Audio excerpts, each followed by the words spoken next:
सौरभ, शांभवी दिखाई दे रही है। जी बिल्कुल।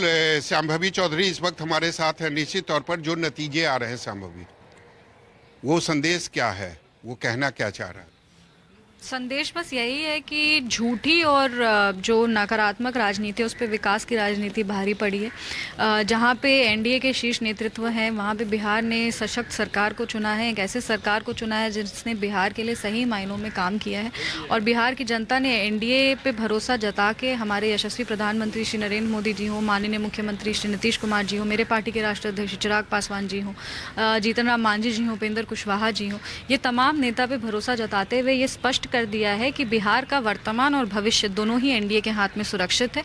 और जहां पे महागठबंधन खाली जातीयता की और सांप्रदायिकता की राजनीति करती है, उस पे विकास की राजनीति जो है वो भारी पड़ी है। जो कार्य हुए हैं बिहार में, जो जिस तरीके से तेज़ रफ्तार पे बिहार का आर्थिक विकास हुआ है, जिस तरह से महिलाओं के अधिकार की लड़ाई लड़ी गई है, दलित वंचित शोषित वर्ग की लड़ाई लड़ी गई है, जिस तरीके से आप कह सकते हैं बिहार के आत्मसम्मान की, बिहार वासियों के आत्मसम्मान की लड़ाई लड़ी गई है, आज उस लड़ाई का फाइनल रिजल्ट हम लोग के सामने है।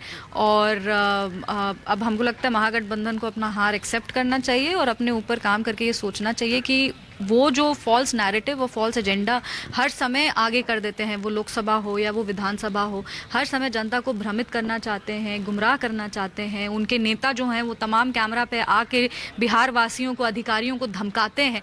इसी के खिलाफ बिहार है, इसी जो उनके शब्द का चयन है उसके खिलाफ बिहार है। और अब थोड़ा कंस्ट्रक्टिव पॉलिटिक्स की ओर ध्यान। तो ये 10,000 जो रुपये दिए गए महिलाओं के लिए, ये मास्टर स्ट्रोक साबित हुआ एनडीए का? ये कोई मास्टर स्ट्रोक था ही नहीं कभी। इसको लोग कहते थे कि ये महिलाओं के लिए किया जा रहा है और वोट को शिफ्ट करने का प्रयास किया जा रहा है, पर लोग ये बात भूल जाते हैं कि माननीय मुख्यमंत्री श्री नीतीश कुमार जी एक ऐसे नेता हैं जो जब वो आए थे तब से लेकर के आज तक वो महिलाओं के लिए काम करते रहे। 2005 में भी उन्होंने ऐसी ऐसी योजना का स्थापन किया था जो अंतर्राष्ट्रीय जो संस्थान है, यूनाइटेड नेशंस जैसे संस्थान, उसको रिकग्नाइज किए थे। 2005 से लेकर 2025 तक के सफर में उन्होंने महिलाओं को एक पूरा, आप मान लीजिए ये 20 साल का एक जो एज ब्रैकेट होता है, जो बच्ची छोटी थी जब वो स्कूल जाना शुरू की थी, वहां से लेकर के उसको सरकारी नौकरी देके आत्मनिर्भर और सशक्त बनाने का काम माननीय मुख्यमंत्री श्री नीतीश कुमार जी ने किया है। और महिलाओं की तरफ से ये उनके लिए धन्यवाद है कि हाँ, अगर उनके आत्मसम्मान की और अगर उनके आर्थिक स्वतंत्रता की, अगर सामाजिक न्याय की महिलाओं के लिए अगर किसी ने लड़ाई लड़ी है तो वो माननीय मुख्यमंत्री श्री नीतीश कुमार जी। राम मनोहर लोहिया जी कहते थे कि नारी को जब तक आगे लेके नहीं चलेंगे हम लोग का समाज सशक्त नहीं हो पाएगा, और उसको पॉलिटिकली रेलेवेंट अगर बिहार में किसी ने किया है तो वो हमारे मुख्यमंत्री जी। ये नतीजे उन पॉलिटिकल दलों के लिए एक आईना है जो नीतीश कुमार को और जदयू को कम आंक रहे थे?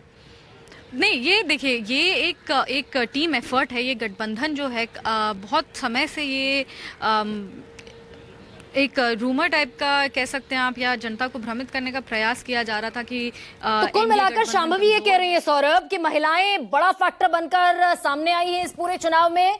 और अभी जब 12 बजे का वक्त है तब दर्शकों को टेली एक बार फिर से मैं बता दूं, एनडीए 188 सीटें। और क्या जो अशोक चौधरी आपसे थोड़ी देर पहले कह रहे थे कि अगर 170 हम पार करते हैं तो कहां जाकर हम रुकेंगे, वो नहीं कहा जा सकता। महागठबंधन के लिए बुरी खबर यह है कि अभी 12 बजे तक 49 सीटों पर सारी पार्टियां, आईआईपी हो, वीआईपी हो, कांग्रेस हो, लेफ्ट पार्टीज हो, माले हो या फिर सीपीआई एम हो, ये सारी पार्टियां सिमटती हुई दिखाई दे रही हैं 49 सीटों पर। यानी कि मुकेश सैनी का चेहरा सामने लाकर जो ईबीसी वोट बैंक को साधने की कोशिश की गई, वो चलता हुआ तुरुप का इक्का दिखाई नहीं दिया महागठबंधन के लिए।